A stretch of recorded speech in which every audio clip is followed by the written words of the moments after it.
வணக்கம். நான் உங்கள் சபை டூரிசம். நம்ம பார்க்க போகிற நாடு நெதர்லாந்து. வாங்க வீடியோக்குள்ளே போகலாம். நெதர்லாந்தின் பழைய பெயர் ஹாலந்து. நெதர்லாந்து 1817 சுதந்திரம் அடைந்தது. நெதர்லாந்தின் சுதந்திர தினம் மே 5. நெதர்லாந்தின் தந்தை வில்லியம் த சைலண்ட். நெதர்லாந்து செல்வ நாடு. நெதர்லாந்து மென்பொருள் சாஃப்ட்வேருக்கு முக்கியத்துவம் அளிக்கும் நாடு. அதாவது மருத்துவத்துறையிலும் முன்னணி வகிக்கும் நாடு நெதர்லாந்து. உலக நீதிமன்றம் வேர்ல்டு ஹைகோர்ட் எங்கு உள்ளது என்றால் the Hague. Netherlands capital Amsterdam. Netherlands cricket world கப்பில் முக்கிய தாக்கம் ஏற்பட்டது. நெதர்லாந்து அணி ஹாக்கியில் சிறந்த விளங்கிய நாடு. ஹாக்கியிலும் வெற்றி பெற்றுள்ளனர்.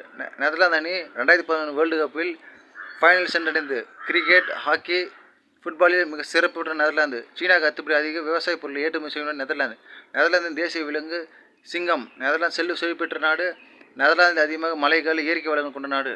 நெதர்லாந்து மக்கள் உலக மகிழ்ச்சியில் முக்கிய ஒரு பங்கு வகிக்கின்றனர். மறக்காமல் லைக் பண்ணுங்கள், ஷேர் பண்ணுங்கள், சப்ஸ்கிரைப் பண்ணுங்கள். நம்ம சேனல் சபை டூரிசம்.